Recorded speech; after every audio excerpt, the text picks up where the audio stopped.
days are over. You know, the easy victimhood days are over. We've got to think on a much more mature, elevated geopolitical level than we've ever done before. Now, I want to switch a bit and tell you why I think sovereignty is going to be imperative for us. Again, bearing in mind we're only 5 million. The world that I grew up in no longer exists. That was a world where the European and American axis for 300 years dominated the world. Dominated it economically, trade, diplomatically, and militarily. If we said something, it happened elsewhere. Power has shifted from that axis to the Asia Pacific. That's where power is lying. Just over 50 years ago, China was a basket case. Nobody bought anything from China. Vietnam was just coming out of a war. Singapore, GDP per capita, was something like $2,800. It's now $84,000. Indonesia was struggling. Indonesia is now a major factor in the world economy. India was going nowhere. Now it's going somewhere. Now, we've got to find a way of life for our people in that new world, which has changed dramatically, and we can't do that if we are tied to a decaying, declining organisation south of the border. We can only do that if we have sovereign power that uses everything that we have indigenously to give us the strength and power to be able to operate properly in the new world order. And there's another factor where sovereignty is absolutely crucial. We're in a new revolution called the AI revolution. Nobody cares how it's going to go or where it's going to go. Our people will need a sovereign government so that the power that we have as a sovereign government can do the best we can for our people in this remarkably changing time. That's imperative that we get sovereignty for that reason. These are the arguments that we can put to an intelligent people. And we have to understand, in talking to unionists, that they are intelligent, that they're not enemies.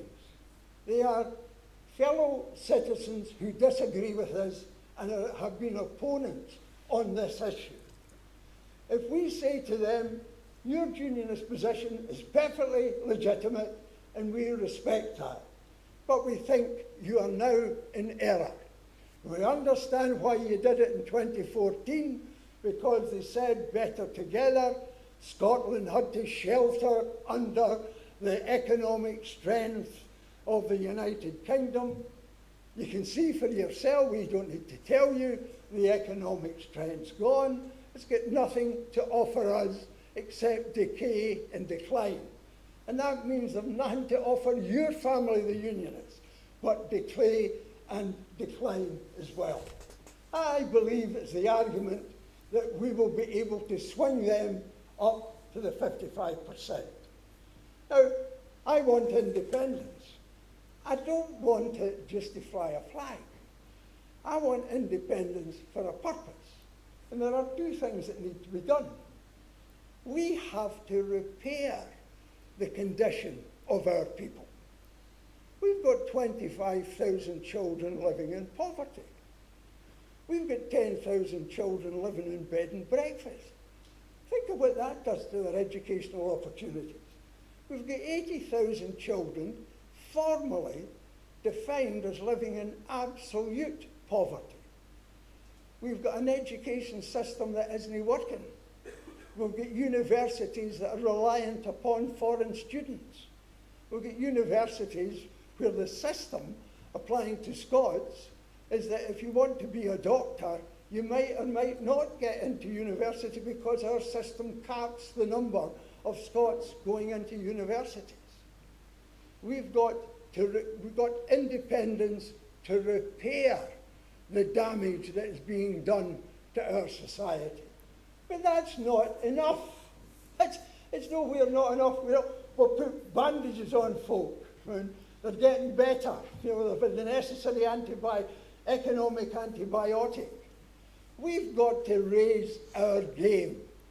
One of my arguments against devolution, and by the way, I never voted for this Parliament, because I read the white paper and I realised, and I told Margot, this lot can eke this out for 20 to 25 years with a wee bit here and a wee bit there. Now, Jean's explained what's gone wrong in the artistic realm. I think the problem with devolution, that it's narrowed the Scottish mind. It hasn't elevated the Scottish mind. Take foreign affairs.